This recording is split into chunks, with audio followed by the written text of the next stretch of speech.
You know, it's not every day you see an analyst do a complete 180 on a popular investment product, but that's exactly what happened here. So in this explainer, we're going to dig into YMSAX, this high-income ETF, and find out what specific changes were so big they made an analyst flip their rating from a hold all the way to a buy. Let's break down exactly what they saw. And this quote right here, this is what kicks the whole thing off. It's a really bold statement, and it suggests a massive transformation. So what on earth changed? We're going to go through the evidence, piece by piece, to really understand how YMAX went from being what the analyst called an interesting experiment to something a whole lot more credible. Okay, but before we jump into all the changes, let's get on the same page. We need to be crystal clear on what YMAX even is. What are we actually talking about here? So at its heart, YMAX is basically a container. It doesn't run its own super complex option strategy. What it does is buy and hold a whole collection of other YieldMax ETFs, the ones tied to single stocks like Tesla or Nvidia. You can really think of it as a one-stop shop for getting broad exposure to this entire income strategy. So let's look at how it works. Every single month, YMAX kind of hits a reset button. It rebalances all of its holdings so that they're all equally weighted again. This is great because it stops any one position from getting too big and dominating the fund.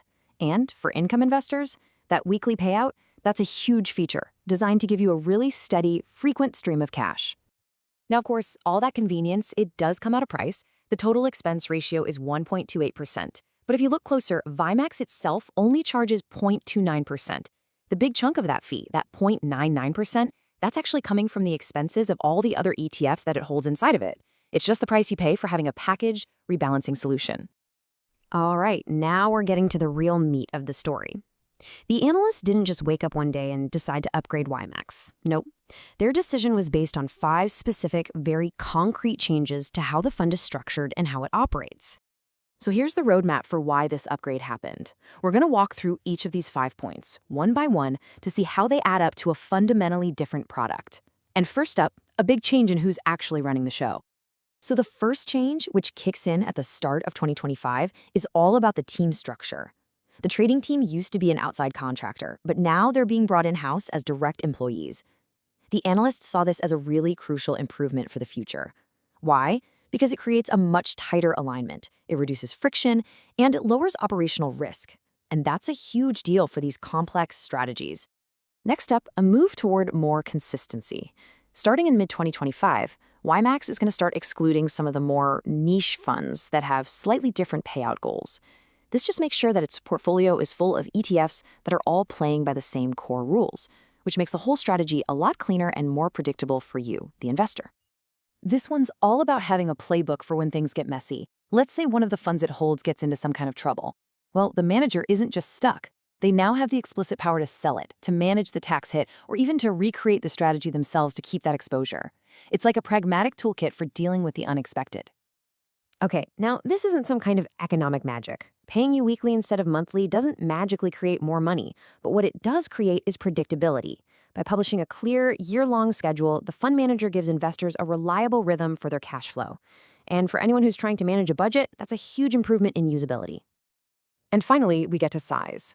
YMX has grown a lot. It's crossed a really important milestone in assets under management. And this is way more than just a vanity metric. It actually has real-world effects on the fund's health and its performance.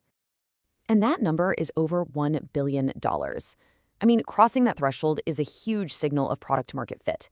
It basically proves that a lot of investors find this whole structure pretty compelling.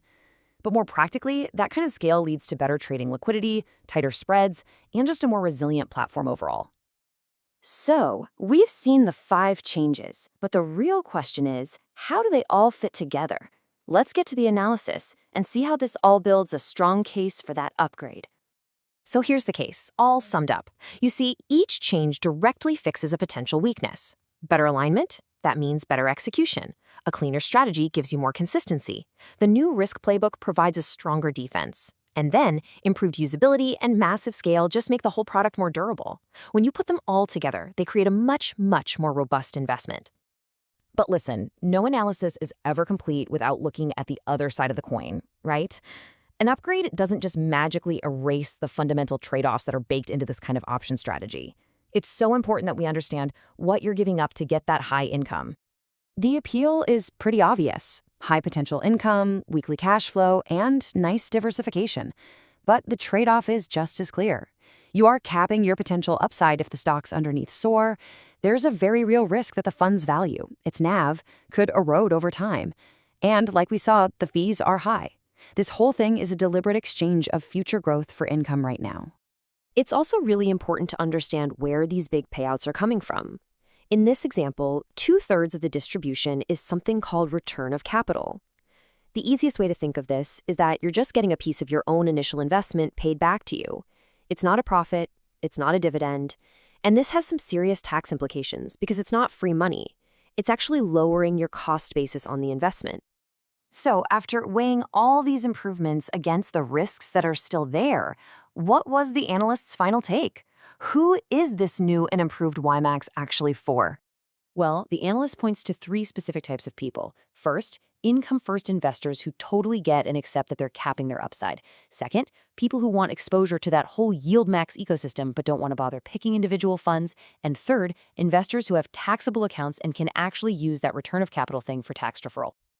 So at the end of the day, the sum of all these changes was just greater than the individual parts.